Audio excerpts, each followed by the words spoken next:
Imagine discovering that your introspective personality, whether INFJ, INFP, INTJ, or INTP, actually hides addictive patterns that Carl Jung identified as the most dangerous traps of the human mind.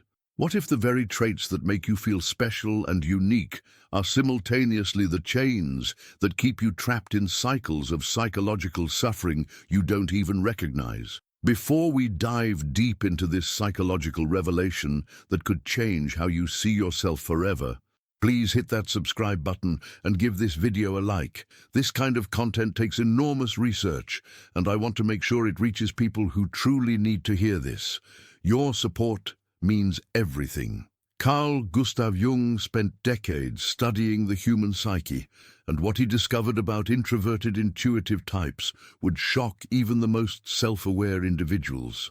These four personality types, INFJ, INFP, INTJ, and INTP, represent some of the most complex and fascinating minds on the planet.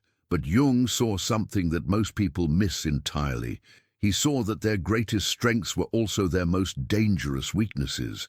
You see, when Jung developed his theory of psychological types, he wasn't just creating a fun personality test, he was mapping the human soul. And what he found in the depths of introverted intuitive minds was both beautiful and terrifying. These personalities, driven by their need to understand the world at the deepest level, become addicted to patterns of thinking and behaving that slowly destroy their connection to reality, to others, and ultimately to themselves. Let me ask you something. Do you find yourself constantly analyzing every interaction you have? Do you replay conversations in your mind for hours, days, even weeks after they happen? Do you feel like you see patterns and meanings that others completely miss? If you're nodding your head right now, you're already experiencing the first signs of what Jung called the introvert's curse. The INFJ lives in a world of endless analysis. They become addicted to reading between the lines, to finding hidden meanings in everything. This sounds like a gift, doesn't it? And in many ways, it is.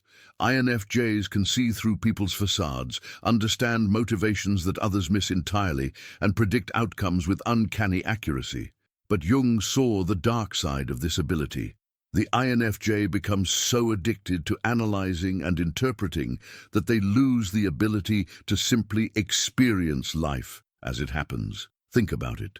When was the last time you had a conversation without immediately analyzing what the other person really meant? When did you last enjoy a moment without trying to extract some deeper significance from it?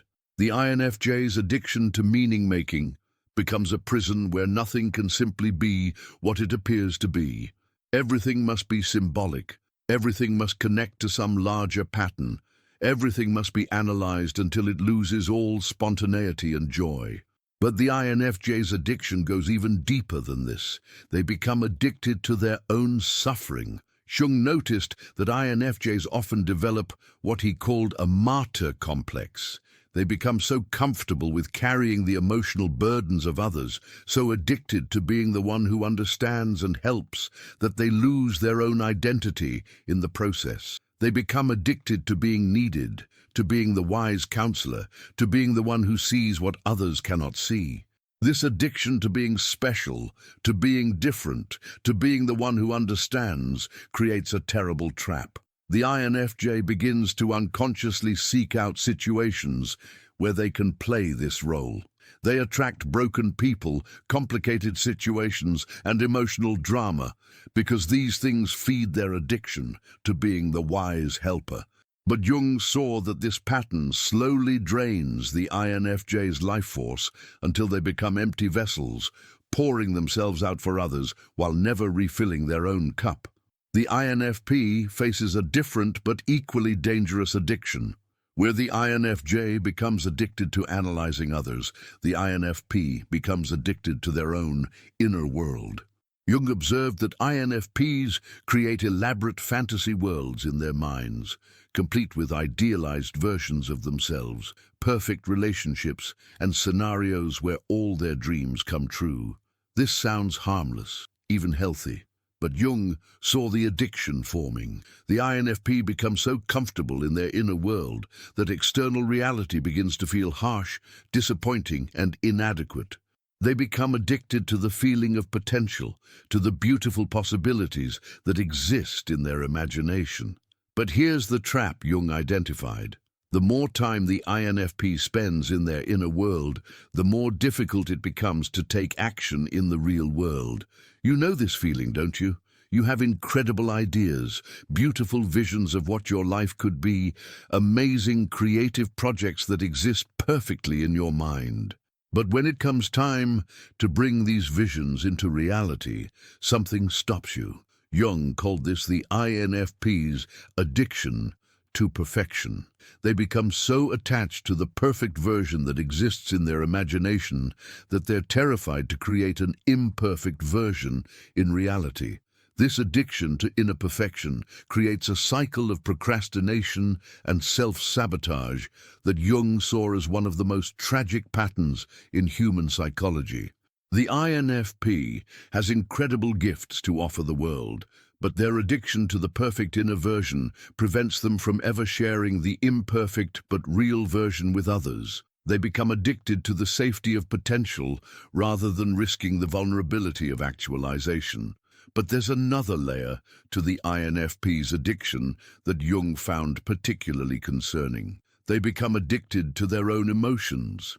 INFPs feel everything so deeply, so intensely, that they begin to mistake the intensity of their emotions for the truth of their emotions. They become addicted to the drama of their inner life, to the beautiful melancholy, to the exquisite pain of being so sensitive in a harsh world. Jung noticed that INFPs often unconsciously seek out situations that will trigger their emotions because they become addicted to the intensity of feeling. They choose partners who are unavailable, pursue dreams that are just out of reach, and put themselves in situations where they can feel the beautiful pain of longing. This emotional addiction becomes a substitute for actually living, for actually connecting, for actually creating. The INTJ's addiction is perhaps the most subtle and therefore the most dangerous.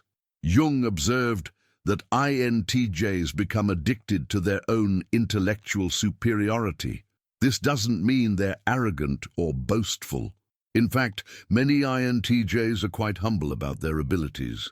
But deep in their psyche, they become addicted to the feeling of being the one who sees the big picture, who understands the systems, who can predict the outcomes that others miss. This addiction to intellectual mastery creates what Jung called the INTJ's isolation trap. They become so comfortable being the smartest person in the room that they stop seeking out people who might challenge them, teach them, or offer different perspectives. They become addicted to the safety of their own mental models and begin to see other people as either useful resources or obstacles to their vision. Jung saw that this addiction to intellectual control makes INTJs incredibly effective at achieving their goals, but it also makes them incredibly lonely.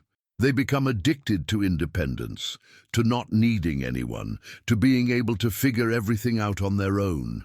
But this addiction to self-sufficiency slowly cuts them off from the very human connections that could enrich their understanding and bring meaning to their achievements.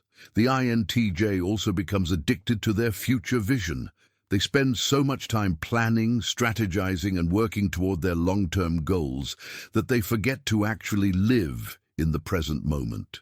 Jung noticed that INTJs often sacrifice years of their lives working toward a future that may never come, or that when it does come, doesn't bring the satisfaction they expected.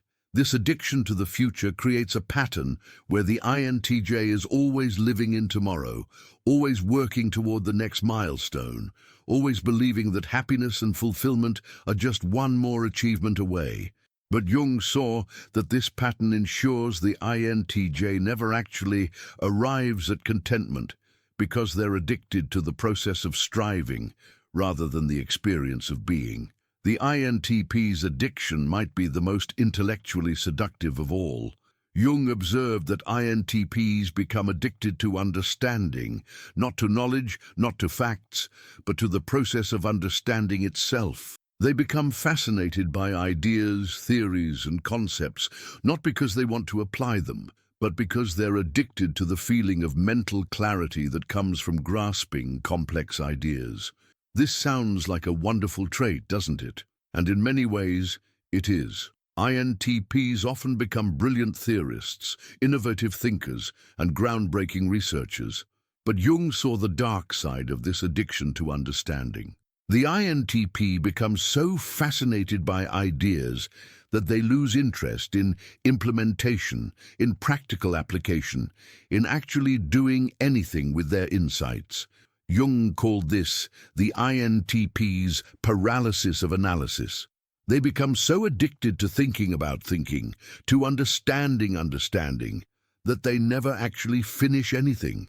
They start project after project, develop theory after theory, but they're addicted to the beginning stages where everything is pure possibility and perfect logic.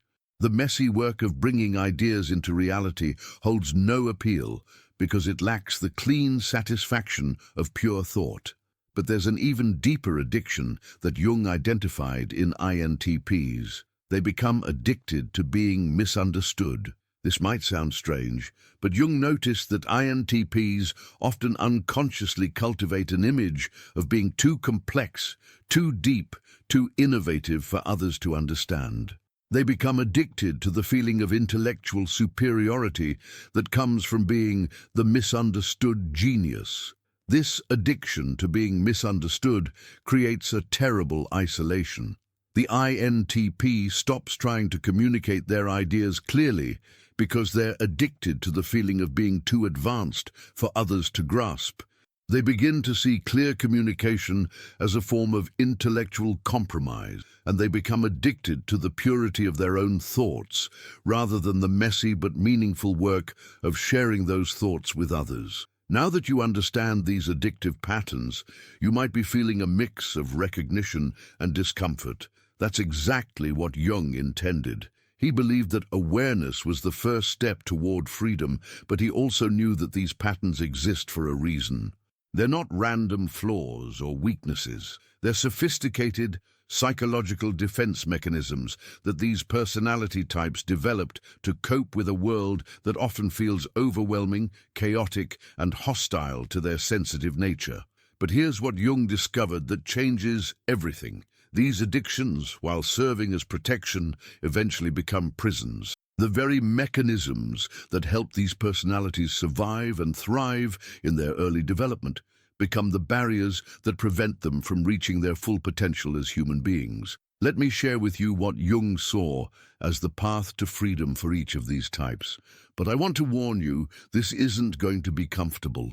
Jung believed that psychological growth required what he called the integration of the shadow. And for these personality types, their shadow often contains the very qualities they've spent their lives avoiding. For the INFJ, the path to freedom begins with embracing what Jung called the inferior function. The INFJ's inferior function is extroverted sensing, which means they need to learn to engage with the physical world without constantly analyzing it. This sounds simple, but for an INFJ addicted to meaning-making, it's terrifying. Jung prescribed what he called sensory immersion exercises. The INFJ needs to regularly engage in activities that force them to be present in their body and in the immediate moment without any deeper purpose or meaning. This might be dancing, cooking, gardening, or any physical activity that requires complete attention to the present moment. But here's the crucial part Jung emphasized. The INFJ must resist the urge to find meaning in these activities. They must practice experiencing life without interpreting it, feeling without analyzing, being without understanding. This breaks the addiction to constant analysis and reconnects the INFJ with the simple joy of existence. Jung also saw that INFJs needed to practice what he called compassionate selfishness. This means learning to say no to others' emotional needs when those needs conflict with their own well-being. The INFJ must break their addiction to being needed by learning to disappoint people, to let others solve their own problems, to be unavailable for rescue missions. This feels like betrayal to the INFJ, but Jung saw it as essential for their psychological health. The INFJ cannot truly help others if they're running on empty, and they cannot develop their own identity if it's constantly subsumed in service to others. Learning to be selfish in healthy ways breaks the martyr addiction and allows the INFJ to develop authentic relationships based on mutual respect rather than codependency. For the INFP, Jung's prescription was even more challenging. He saw that INFPs needed to practice what he called imperfect action.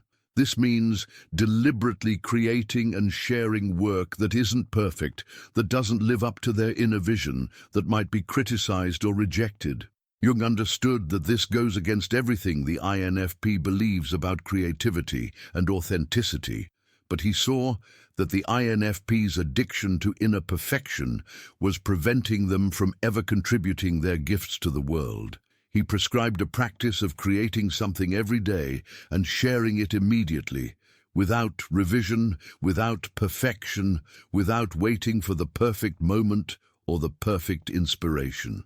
This breaks the INFP's addiction to potential by forcing them to engage with reality. It breaks their addiction to emotional intensity by requiring them to act regardless of how they feel. And it breaks their addiction to being special by forcing them to be ordinary, to be human, to be imperfect like everyone else. Jung also prescribed what he called emotional fasting for INFPs. This means deliberately choosing not to indulge in emotional drama, not to seek out situations that trigger intense feelings, not to wallow in the beautiful melancholy that feels so authentic to their nature. Instead, the INFP must practice emotional neutrality, engaging with life from a place of calm presence rather than intense feeling. This doesn't mean suppressing emotions or becoming cold. It means breaking the addiction to emotional intensity as a substitute for actual living.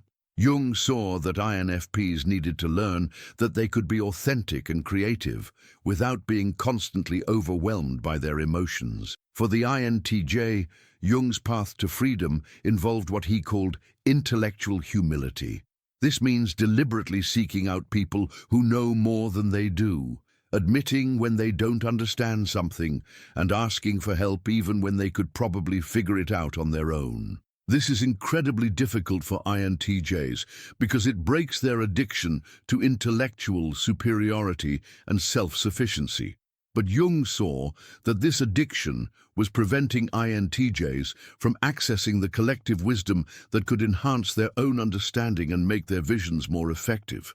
Jung prescribed what he called collaborative vulnerability for INTJs. This means sharing their ideas before they're fully formed, asking for feedback even when they don't think they need it, and allowing others to contribute to their vision, even if those contributions aren't as sophisticated as their own thinking.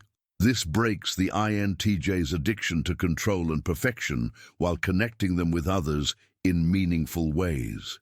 Jung saw that INTJs often achieved their goals but felt empty because they'd achieved them alone. Learning to include others in their journey, even imperfectly, creates the human connection that gives meaning to their achievements. Jung also prescribed present-moment practices for INTJs. This means deliberately engaging in activities that have no future purpose, that don't advance their goals, that exist purely for the joy of the present moment. This breaks their addiction to future-focused thinking and allows them to actually enjoy the life they're working so hard to create. For the INTP, Jung's prescription was perhaps the most radical. He saw that INTPs needed to practice what he called productive ignorance. This means deliberately choosing not to understand everything, accepting that some things don't need to be analyzed, and taking action even when they don't have complete understanding.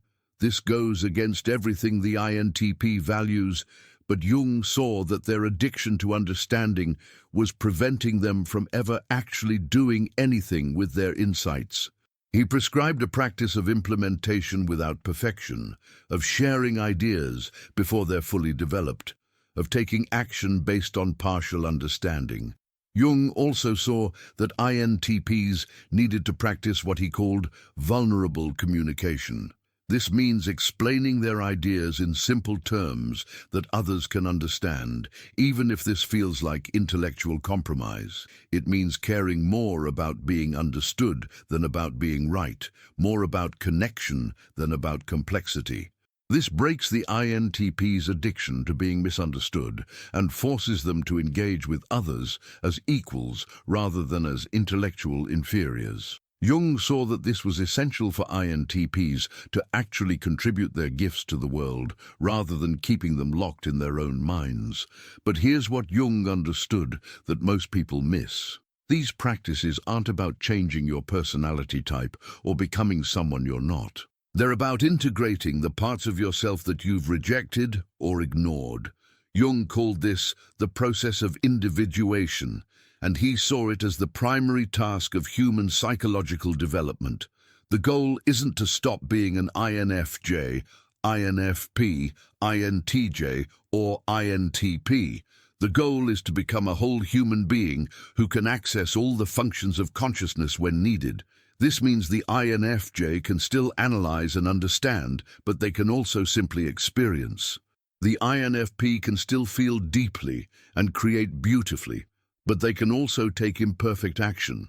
The INTJ can still plan and strategize, but they can also be present and collaborative. The INTP can still think and theorize, but they can also implement and communicate. Jung saw that these personality types often resist this integration because they're afraid of losing what makes them special, but he discovered something beautiful. When you integrate your shadow, when you break free from your addictions, you don't lose your gifts. You actually become more effective at using them because you're no longer trapped by them. The INFJ, who can experience without analyzing, becomes a more effective counselor because they can be truly present with others. The INFP, who can act imperfectly, becomes a more prolific creator because they're not paralyzed by perfectionism.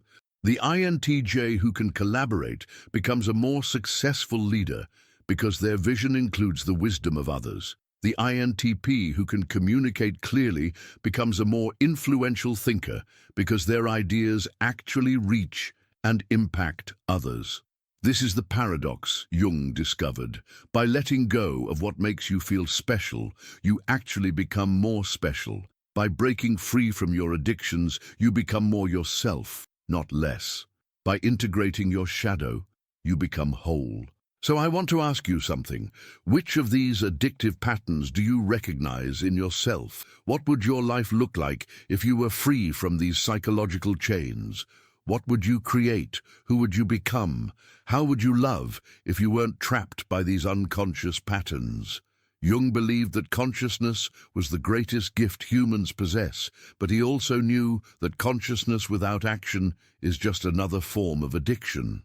So here's my challenge to you. Pick one of the practices I've described that feels most uncomfortable, most threatening to your sense of identity. Do that practice for the next 30 days, not because it's easy, but because it's necessary. Your personality type is a gift, but it shouldn't be a prison. Your sensitivity is a superpower, but it shouldn't be a source of suffering. Your depth is a treasure, but it shouldn't be a hiding place. Jung saw that the path to freedom lies not in rejecting who you are, but in becoming more than who you think you are. The question isn't whether you're an INFJ, INFP, INTJ, or INTP. The question is whether you're willing to become a fully integrated human being who happens to have these gifts. Are you ready to break free from the addictions that control your life and step into the fullness of who you were meant to be? If this video has opened your eyes to patterns you didn't see before, please share it with someone who needs to hear this message. Subscribe for more content that challenges you to grow beyond your limitations. And let me know in the comments which addiction you recognized in yourself and what you're going to do about it. Your journey to freedom starts with a single step. What will yours be?